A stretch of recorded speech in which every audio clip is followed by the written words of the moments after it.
여러분, 저희가 그동안 뭐에 대해서 공부하고 있었습니까? 산상수훈, 하나님의 법에 대해서 공부하고 있지 않았었습니까? 예. 그리고 또 우리가 그 성소에 대한 공부도 같이 병행하고 있었어요. 예. 근데 사실 제가 성경을 읽고 공부하면서 느낀 것이 결국에는 다 하나예요. 예. 여러 가지 그 내용들이 있지만 공부를 하다 보면 전부 다 그 하나로 모아져요. 그 공부의 내용들이.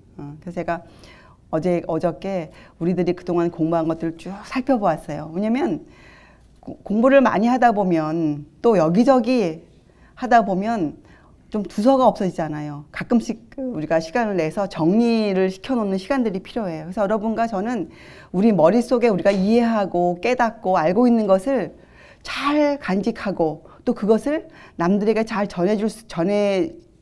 전할 수 있는 그러한 또 공부도 같이 병행해야 하거든요. 우리가 저번 시간에 공부했잖아요. 지금 이 시대, 이때 많은 사람들이 바쁘게 왕래하고 또 하나님을 찾는 지식이 많은 것처럼 세상에 많은 정보들이 나도는 그런 시대에 살고 있는 것처럼 보이지만 사실은 어떤 시대입니까? 사실은 벌거벗고 곤고하고 가련한 시대라고 예수님께서 말씀하셨어요. 그래서 이렇게 시대를 예수님의 안목으로 볼 수 있는 그런 눈이 꼭 열려야 돼요. 안 그러면 세상을 바라볼 수뿐이 없어요. 형편이.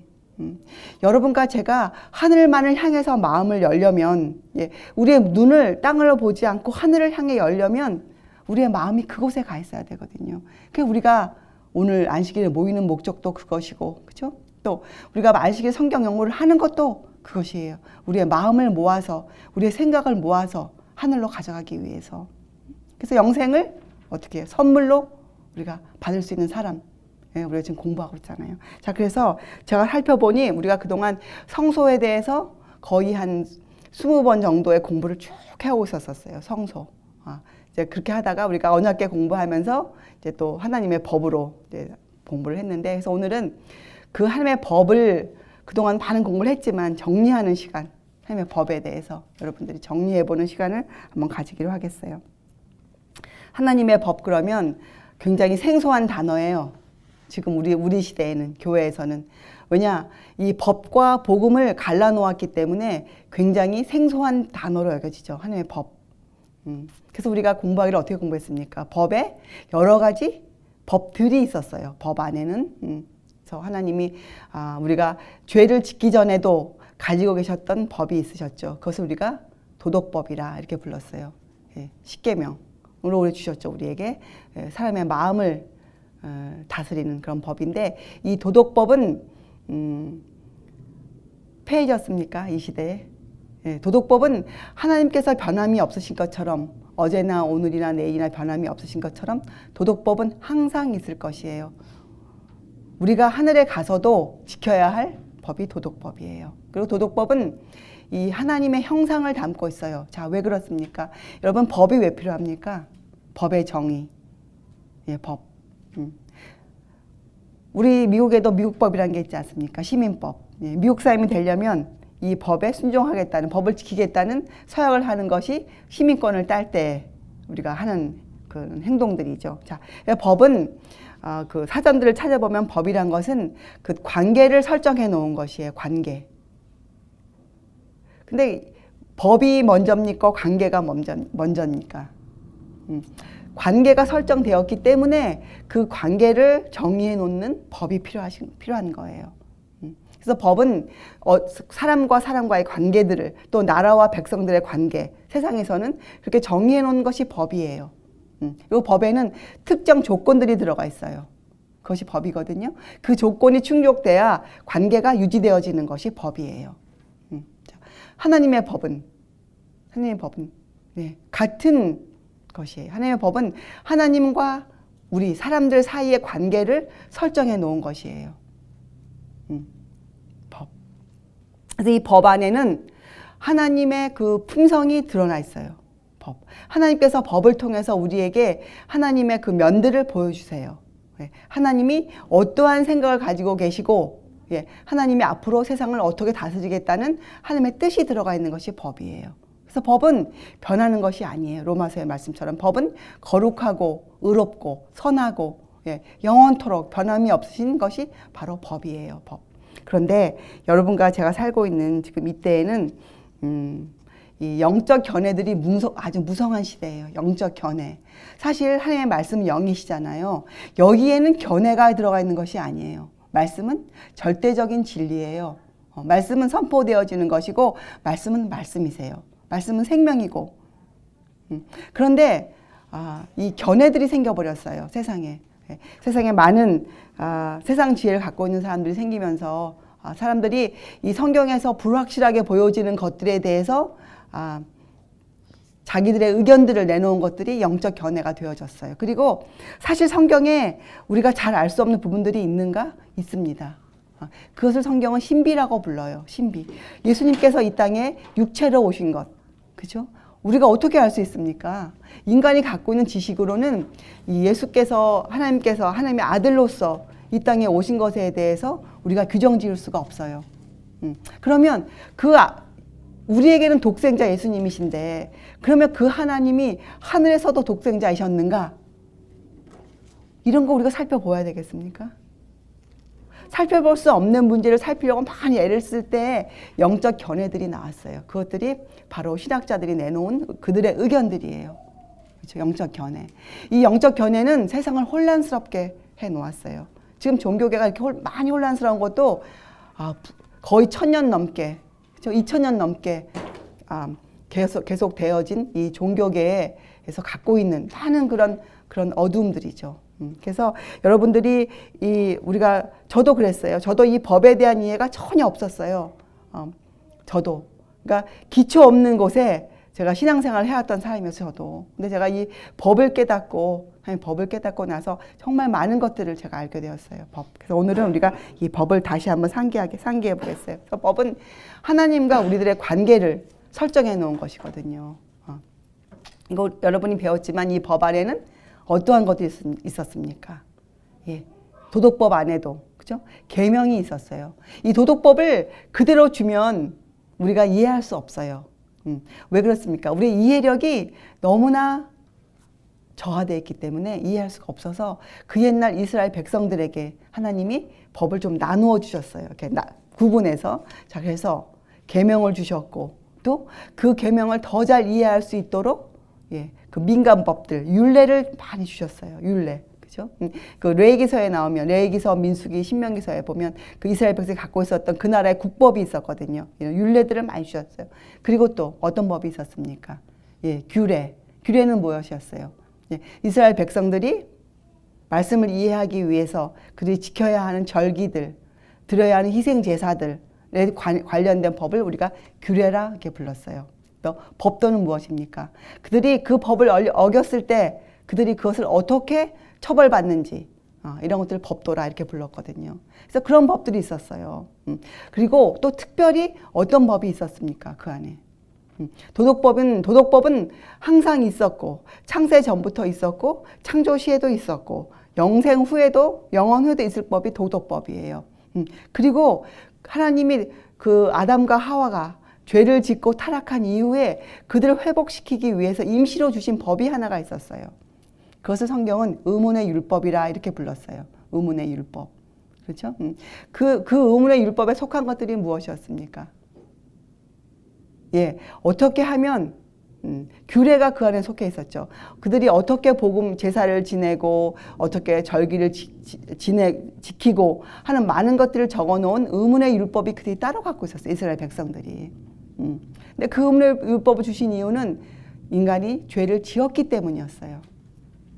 그래서 예수님께서 오실 때까지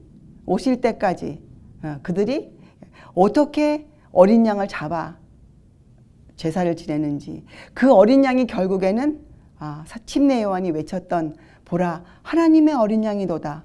그 어린 양이심을 알 수 있도록 주신 법이 의문의 율법이었어요.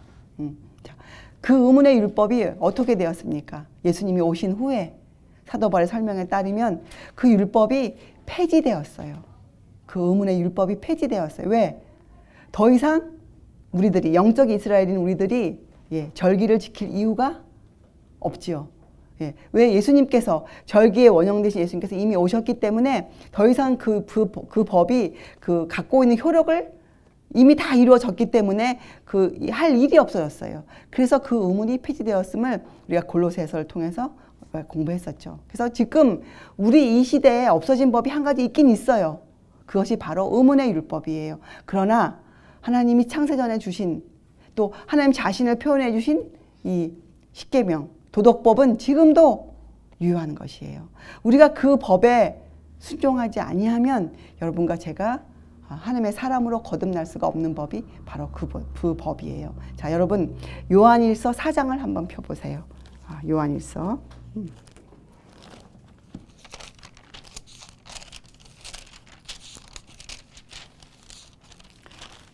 요한일서 4장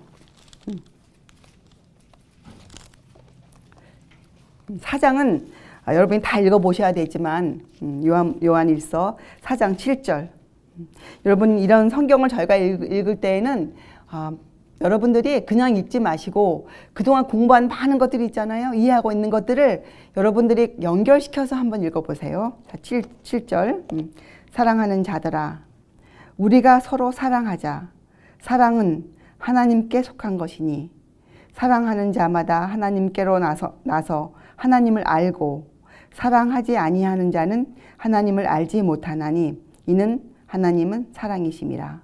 하나님의 사랑이 우리에게 이렇게 나타난 바 되었으니 하나님이 자기의 독생자를 세상에 보내심은 저로 말미암아 우리를 살리려 하심이니라. 사랑은 여기 있으니 우리가 하나님을 사랑한 것이 아니요 오직 하나님이 우리를 사랑하사 우리 죄를 위하여 화목제로 그 아들을 보내셨음이니라. 사랑하는 자들아 하나님이 이같이 우리를 사랑하셨은즉 우리도 사랑하는 것이 마땅하도다. 어느 때나 하나님을 본 사람이 없으되 만일 우리가 서로 사랑하면 하나님이 우리 안에 거하시고 그의 사랑이 우리 안에 온전히 이루느니라. 이렇게 사랑에 대해 설명하고 있어요. 근데 여러분 이 절을 읽으시면서 이 사랑에 대한 것을 여러분 읽으시면서 여기에 화목제가 나오죠. 제사가 나와요. 화목제. 이 사도 요한이 쓴 책이잖아요. 예수님의 제자였던 사도 요한이 이 책을 쓰시면서 우리에게 알려주고자 하시는 목적이 있으셨어요. 사랑을 논하시면서 제가 법 얘기를 하면서 왜 사랑을 갑자기 사랑으로 이야기를 끌어가는가. 여러분 이 법 안에는 하나님의 성품이 잔뜩 들어가 있어요. 우리가 법을 잘 이해하면 하나님을 알 수 있어요. 근데 어떤 하나님을 알 수 있는가. 요한일서에서 나오는 이 사랑의 하나님을 알 수가 있어요. 하나님께서 우리에게 하지 마라, 하라 하신 많은 것들은 우리를 구속하고 그러니까 우리의 자유를 제한하고 우리를 좀 귀찮게 하게 해주신 것이 아니잖아요. 우리가 이 땅에서 하나님의 자녀로 살 수 있는 방법을 주신 것이 법을 주신 것이에요. 자, 근데 법 안에는 사랑이 잔뜩 나타나 있어요. 왜 그런가? 사실은 이 법을 이해하지 못하도록 하기 위해서 지금 여러분과 제가 살고 있는 이 시대에는 사랑이 잘못 이해되어지고 있어요. 자, 여러분 그래서 사랑과 법을 같이 따로 공부하면서 우리가 나중에는 이것이 하나구나 이렇게 알 수가 있을 것이에요. 여러분 사랑. 이 세상에서 사랑받기 싫어하는 사람이 아마 없을 겁니다. 그렇죠? 사랑이 메마르면 생명이 없어져 버려요. 가정에서도 사랑이 없어지면 얼마나 그 냉랭한 기운이 감돕니까? 자, 여러분 사랑에 대해서 한번 생각해 보신 적이 있으세요? 사랑. 사랑에도 종류가 있어요. 종류가 있으면 우리가 어떻게 알 수 있는가? 우리가 살아가는 이 세상에는 많은 문화들이 있고 많은 그 말들이 있어요. 이 언어들이 있어요. 언어들. 그래서 어떤 때는 우리가 잘 알지 못하는 어떤 것이 있다면 그 단어가 나온 어원들을 따져보면 우리가 조금은 좀 정확하게 알 수가 있어요. 그래서 여러분 이 사랑이 이 세상의 이 많은 나라들에게 얼마나 많이 성행하고 있습니까? 지금도 사랑받지 못한 사람들이 사랑받기 위해서 많은 일들을 하고 있는 아주 이상야릇한 그 사랑의 시대에 우리가 살고 있거든요. 사랑. 그래서 우리가 이 사랑을 정확히 알아야 돼요. 왜냐하면 여기에 읽어보면 요한일서에 사랑을 알면 어떻게 우리가 하나님을 알 수 있다고 나와 있거든요.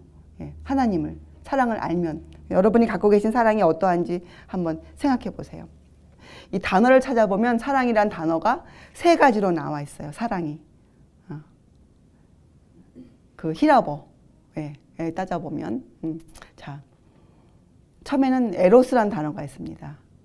이거는 정확히 지극히 온전히 사람의 감정의 부분만을 갖고 있는 단어예요. 에로스.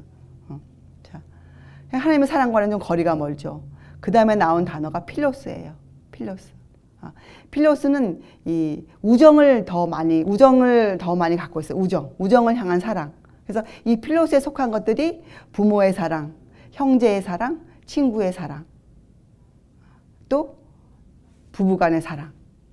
이런 것들이 필로스에 속해 있어요. 필로스. 혈육간의 사랑이죠. 혈육간의 사랑. 그런데 여기에도 하나님을 사랑을 향한 단어는 나와 있지 않아요. 근데 세상에서 많이 쓰는 사랑의 단어는 주로 이 두 가지예요. 에로스 아니면 필로스예요. 세상에 나와 있는 많은 문서들에 나와 있는 사랑은 전부 다 에로스 아니면 필로스라는 단어에서 나온 단어를 쓰고 있어요. 자, 그러면 이 성경에 나와 있는 사랑, 지금 여러분과 제가 방금 읽은 이 단어, 사랑, 요한일서에 나온 사랑은 에로스도 아니고 필로스도 아니에요. 이 사랑은 아가페예요. 아가페. 우리가 많이 들어봤어요. 그동안 아가페. 여기에 쓰여져 있는 단어의 이 사랑이라는 단어는 아가페라는 단어에서 나온 사랑이에요. 근데 이 단어는 세상에 있는 어떤 책에도 나와 있지 않고 오로지 성경 안에만 나와 있어요. 성경 안에만. 그리고 성경을 근거로 만들어진 책들 중에 사용하는 단어가 바로 이 아가페예요. 십계명에 내 하나님을 사랑하라. 산상수훈에 예수님께서 하나님을 사랑하라 하는 이 사랑에도 전부 다 아가페가 들어가 있어요. 아가페. 여러분과 제가 배워야 될 사랑은 바로 아가페 사랑이에요. 자, 이 아가페 사랑은 성경을 통해 공부하면 사람의 감정이나 느낌은 전혀 들어가 있지 않아요. 아가페 사랑은 감정이나 느낌에 의해서 움직여지는 사랑이 절대로 아니에요. 그러면 무엇에 의해서 움직여지는 사랑일까요? 아가페는. 왜 그러냐? 사랑은 단어만 나와도 사랑은 힘이에요. 사랑은 움직이는 것이에요. 활동이에요. 사랑은. 그래서 우리가 예수님의 사랑을 우리가 어떻게 표현합니까? 강권하는 힘이라 이렇게 표현하잖아요. 그 예수님이 우리를 한다는 그런 강권함이 아니에요. 그것은 하나님의 사랑, 예수님의 사랑에는 그런 힘이 있다는 것이에요. 강권하는 힘, 강력한 힘을 갖고 있는 것이 주님의 사랑이시거든요. 사랑에 힘이 있어요. 사랑에는. 그래서 사랑을 돌려주는, 사랑을 움직일 수 있도록 해주는 그 근원들이 있거든요. 에로스란 사랑을 움직이는 근원은 바로 감정이에요. 감정. 느낌이에요. 느낌. 필로스는 어떤 근원이겠어요? 혈육. 네, 혈육이에요. 아가페를 돌려주는 근원은 무엇입니까? 그것은 바로 하나님의 법이에요. 하나님의 법. 원칙이에요. 원칙. 그래서 하나님은 우리가 사랑이시라 이렇게 표현할 수가 있는 거예요. 여기 요한일서에서. 또 여러분 로마서 13장 10절에 뭐라고 나와 있습니까? 사랑은 율법의 완성이니라. 그래서 사랑은 율법의 완성이에요. 이 사랑을 돌려주는 근본적인 힘이 바로 하나님이시거든요. 그것이 원칙이에요. 원칙. 우리가 공부했죠. 법은 그러니까 양쪽의 조건을 충족시켜줘야 관계가 유지되어지거든요. 예, 바로 그 원칙이 돌려주는 것이 하나님의 사랑이에요. 사랑. 그것이 아가페 사랑이에요. 여기에는 감정이나 느낌이 전혀 들어가 있지 않아요.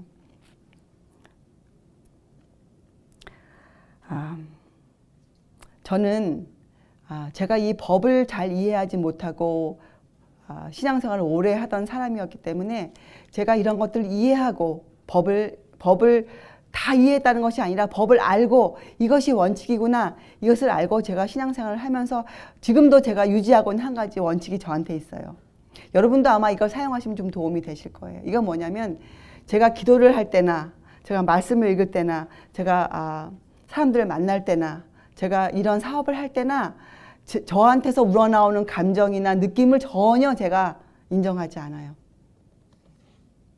진정으로 제가. 왜냐하면 제가 오랫동안 감정이나 느낌을 강하게 사용하는 그런 교회에서 신앙생활을 오래 해왔었기 때문에 여러분도 그러셨잖아요. 주님의 말씀 잘 몰랐어도 예, 기도 중에 불현듯 떠오르는 어떤 생각이 있을 때 그것을 하나님이 나에게 주신 것이다. 이렇게 붙잡는 신앙생활을 제가 오래 해왔었기 때문에 제가 이 법을 깨닫고 아는 이 말씀 연구를 하는 이런 신앙생활을 제가 하면서 제가 스스로에게 다짐을 해둔 것이 있어요.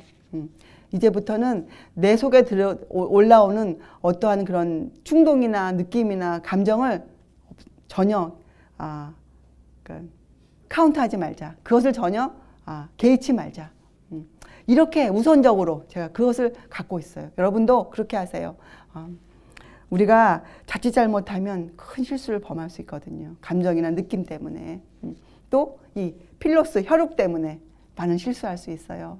그래서 이제부터 여러분과 저는 이 아가페 사랑, 하나님의 사랑, 이 요한일서에서 말하는 사람, 하는 말, 사랑하는 자들아.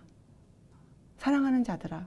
사랑이 너무나 흔한 사랑이라는 단어가 너무나 흔하게 사용되어지고 있는 세상에 살고 있기 때문에 여러분과 제가 실수를 범하기가 아주 쉬워요. 이 사랑에 대해서. 사랑은 아주 엄한 것이에요. 사랑은 하나님이시기 때문에. 사랑은 철저히 법에 의해서 움직여지고 있는 것이 사랑이에요. 사랑이에요, 여러분. 자, 그래서 여러분과 저는 이 아가페 사랑에 대해서 우리가 좀 알고 있어야 돼요. 아가페 사랑. 여러분 하나님께서 세상을 창조하셨죠. 6일 동안. 그리고 맨 마지막에 하나님이 힘이 좋더라. 하나님이 너무 좋아하셨어요. 왜 좋아하셨습니까? 하나님이. 무엇 때문에? 바로 하나님의 법이 그 뜻대로 이루어졌기 때문에. 하나님의 원칙이 이루어졌기 때문에. 하나님이 앞으로 만들어 놓은 그 피조물들을 통해서 하나님의 뜻이 계시되어지고 예, 그 계시 안에서 뜻 안에서 모든 피조물들이 행복함을 아셨기 때문에 그렇죠?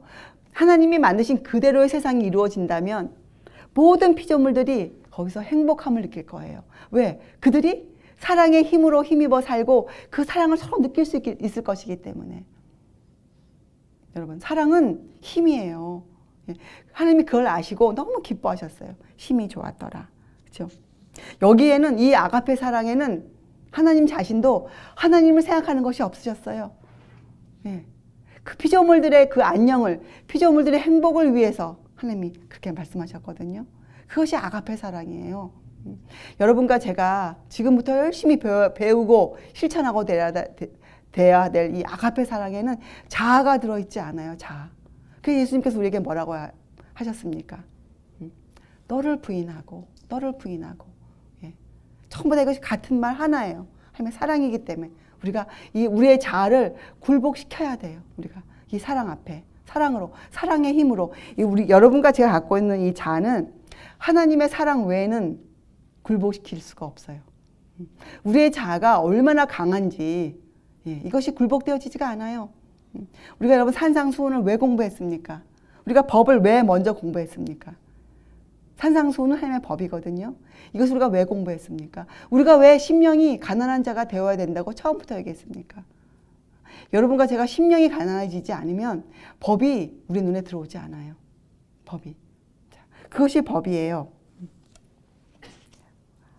그래서 여러분 이 법을 우리가 배울 때에는 성령님께서 우리를 온전히 인도해 주셔야 돼요. 하나님의 법. 여러분과 제가 저를 그래서 우리가 이 사랑과 법을 연구하려면 사랑을 알아야 되고 또 사랑을 정말로 이해하려면 법을 알아야 되고 하나님의 법을 알아야 되고 또 한 가지 꼭 알아야 될 것이 있죠. 법을 알기 위해서. 성령께서 오시면 이 일을 제일 먼저 해주세요. 우리에게. 예, 바로 우리의 죄입니다. 죄도 우리가 법 안에서 한번 이해해 보아요. 어려운 것이 아니죠. 여러분 법을 안 지키면 어떻게 됩니까? 법을 안 지키면 세상에서도 법을 안 지키면 죄인이에요. 하나님 법 안에서도 법을 안 지키면 죄인이 됩니다. 그것이 바로 죄예요. 죄는 하나님의 법을 어기는 것이 죄예요. 죄. 그런데 여러분과 제가 법을 제대로 모르고 있다면 무엇이 죄인지도 모르고 살지 않겠습니까? 죄를 지어놓고도 그것이 죄인지 우리가 모른단 말이죠. 그래서 성령께서 이 땅에 오시면 요한복음에 하시는 일이 있으세요. 맨 처음 성령께서는 이 일을 중점적으로 하세요. 우리에게 죄를 알려주세요. 죄를 우리에게. 그래서 우리를 어디로 인도해 가시는가? 성령께서 오셔서 우리를 너 죄인이야 이렇게 하시는 것이 아니라 우리를 진리로 인도해 가세요. 우리를 진리로, 예, 말씀으로 인도해 가세요. 하나님의 법으로 우리를 인도해 가세요. 우리의 마음을. 그럼 우리들이 하나님의 말씀을 읽으면서 우리가 무엇을 알게 되는 겁니까? 죄를 알게 되는 것이에요. 만약에 여러분이 이 방법을 통하지 않고 지금 계시다면 무엇인가 잘못되어 있어요. 여러분의 신앙생활이 잘못되어 있는 것이에요. 예, 그때는 예수님의 그 건강검진을 받아보셔야 돼요. 우리가 올바른 신앙생활을 하고 있다는 것은, 우리가 올바로 주의 말씀을 읽고 있다는 것은, 다른 말로 얘기하면 내 안에 숨어있는 죄악들을 볼 수 있어야 돼요. 우리 안에 숨어있는 이기심, 반역적인 마음, 주의 말씀임에도 불구하고 듣고 싶어 하지 않는 나의 귀, 나의 눈, 이런 것들을 우리가 찾아볼 수 있어야 돼요. 이것이 바로 죄예요. 그렇게 그런 것들이 죄다 하고 정의할 수 있어야 그렇게 되는 것이 우리가 지금 신앙생활을 올바로 하고 있는 것이에요. 그래 여러분과 제가 우리의 그 잘못된 자아를 우리가 주님 앞에 드릴 수가 있죠. 그렇죠? 산상수훈에서 우리가 어떻게 공부했습니까? 이 자아를 아주 버리기 어려운 것으로, 주로 자아가 의지를 통해서 역사하잖아요. 우리의 의지. 이 의지를 굴복시키기가 아주 어려워요. 주님께서 아무리 말씀을 해도 우리 의지가 굴복 안 할 때가 많아요. 이 핑계 저 핑계 대면서, 하나님, 저 훌륭하신 목사님은 그렇게 안 하시는데요. 저 같은 사람이 이걸 해야 될 필요가 있을까요?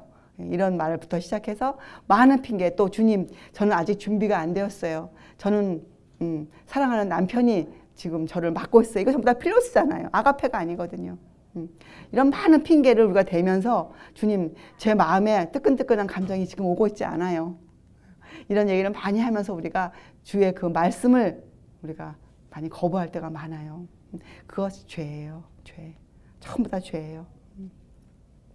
그래서 성령께서 우리에게 오시면, 우리가 성령을 간구드리면 성령님이 너무 기뻐하셔서 오세요, 우리에게로. 그러면 오셔서 뭐 하는가? 우리를 진리 가운데로, 말씀으로 인도해 가세요. 정말 여러분과 저는 이 말씀에, 정말 말씀을 제대로 읽어야 돼요. 우리가 말씀을 제대로 읽지 못하면 이렇게 하나님의 그 법을 우리가 알 수 없어요. 그리고 여러분 요한 1서 4장을 계속 읽어보면 아시지만, 우리가 믿음을 믿기 전에 뭐가 앞서 있어야 된다고 나왔습니까? 우리 저번 시간에도 공부했지만, 우리가 그냥 믿는 것이 아니에요. 우리가 알고 믿는 것이에요. 무엇을 알고?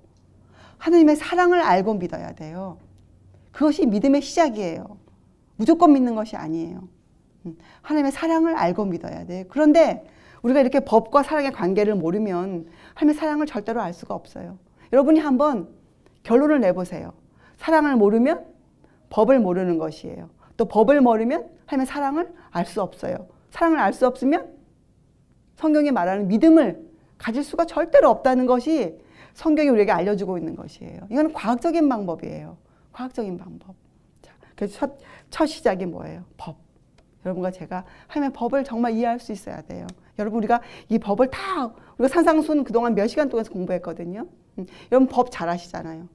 짧게 이 법을 한번 살펴봐요. 십계명 여러분 모르세요? 다 아시잖아요. 십계명 맨 처음 시작이 무엇입니까? 여러분 십계명 기억하세요? 여러분 한번 돌이켜보세요. 십계명 다 기억 못해요. 여러분이 이렇게 여러분들이 법에 대해서 별로 중요하게 여기고 있지 않다는 마음이 드러나는 것이에요. 자, 십계명 시작이 뭐예요? 너는 나 외에 다른 신을 섬기지 말라. 두 번째, 너를 위하여 새긴 우상을 만들지 말라.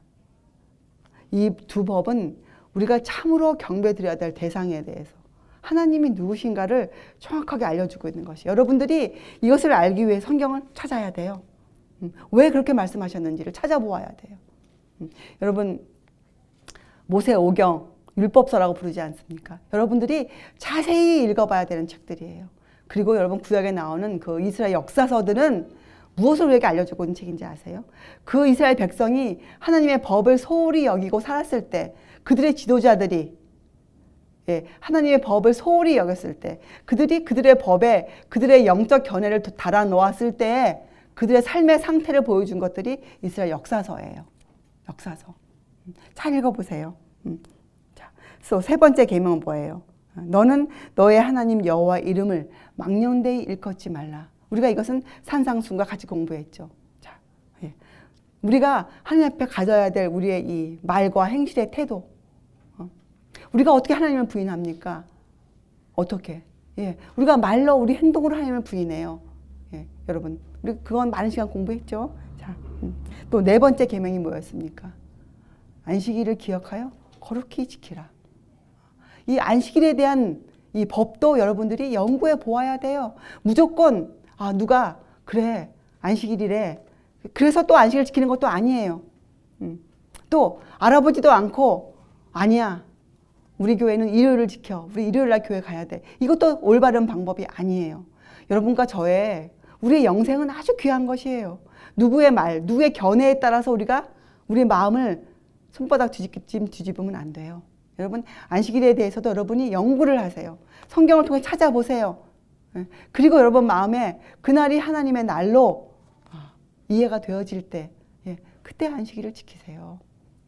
그때가 이해가 되어지는데도 이 핑계 저 핑계 대고 우리가 피해 다니지 말고 여러분 날에 대한 공부를 해보면 분명히 성경에는 이 제7일을 하나님의 날로 구분지어 놓고 있어요. 그래서 네 번째 계명은 안식일을 기억하여 거룩히 지키라는 계명이셨어요. 자, 우리가 공부했죠. 이 네 계명은 하나님이 우리 인간과 하나님 사이의 관계를 설정해 놓은 법이에요. 이 첫째, 둘째, 셋째, 넷째 계명이 잘 안 돼 있으면 결국 어떻다는 뜻이에요. 하나님과 나의 관계가 올바르지 않다는 것이에요. 그죠?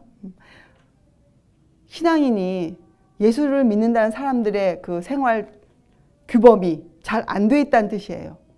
그죠? 이것이 원칙이니까. 첫째 계명, 둘째 계명, 셋째 계명, 넷째 계명에 대한 이해가 우리의 그 근간을 이루어줘야 되는 것이에요. 자, 그리고 다섯째 계명이 무엇이었습니까? 부모를 공경하라. 여섯째 계명은 살인하지 말지니라. 일곱째 계명은 뭐예요? 간음하지 말지니라. 여덟째 계명은 도적질하지 말지니라. 아홉째는 거짓 증거하지 말지니라. 열 번째 탐내지 말지니라. 전부 다 이 계명들은 어떻게 해요? 인간과 인간 사이의 관계를 설정해 놓은 것이에요. 우리가 남을 어떻게 취급하며 또 남에게 어떻게 우리가 행동해야 하며 그렇죠? 내 혈육을 어떻게 우리가 취급해 줘야 되며 왜냐 이것은 아가페 사랑이기 때문에 그래요. 아가페 사랑. 우리가 아가페 사랑 안에서 필로스 사랑을 해야 되거든요.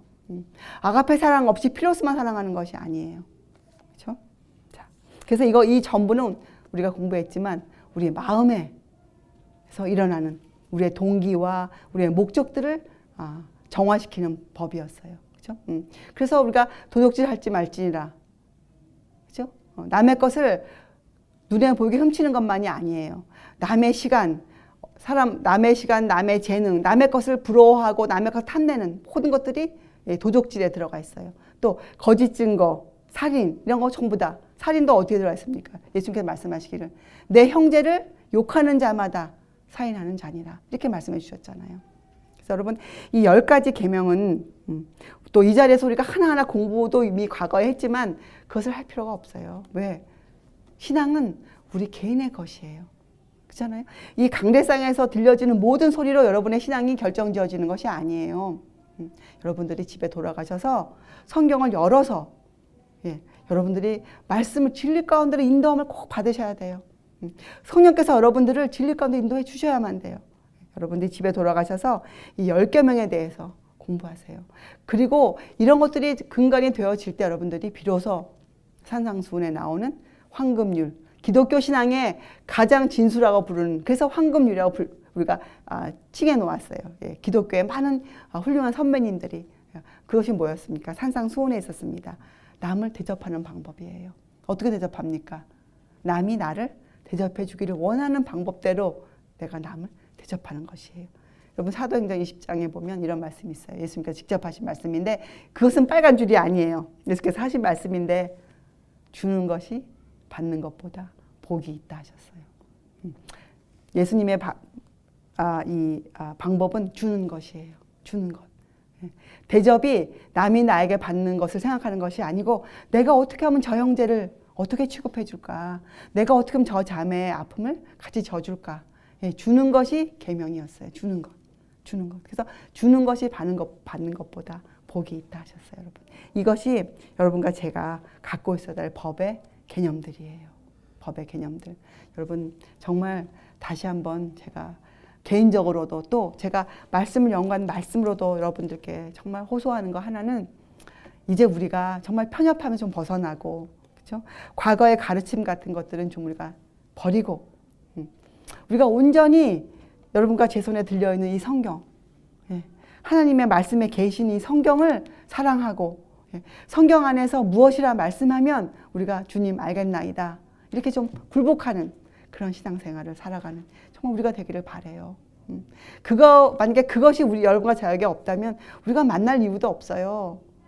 우리가 뭐 때문에 시간을 내서 만나서 같이 이렇게 하겠습니까? 그렇죠? 여러분 제가 부탁드려요. 좀 개인적으로. 왜냐하면 여러분이 법을 이해하고 사랑을 이해하고 또 저도 그렇게 하고 우리가 그런 관계가 이루어져야 우리가 여기서 함께 모이는 정말 그것이 성립되는 거 아니겠어요? 우리가 정말 주님께서 우리를 인정해 주는 그런 사람이 되는 것이 아니겠습니까?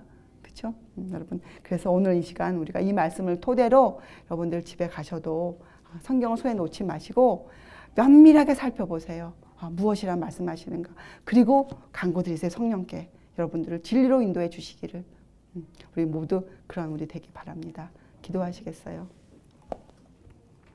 하나님 아버지 저희들이 미련하고 저희들이 얼마나 편협하고 저희들이 주께서 말씀하셔도 저희를 제 것을 고집하는 얼마나 타락한 죄인인지 모릅니다. 주님 그러나 저희들이 이제는 정말 그런 곳에서 벗어나서 하늘의 소망을 두고 살기를 원합니다. 예수께서 이 땅에 오실 때에 저희들을 불러주기를 원합니다.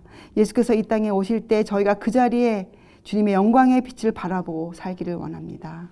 주님, 저희들 하루하루를 붙잡아 주시고 이 자리에 모여 머리 숙인 모든 사람들의 그 심령 속에 성령께서 오셔서 우리를 진리 가운데로 인도해 주시옵기를 사랑이 많으신 예수님의 이름으로 아버지께 간절히 기도드리옵나이다. 아멘.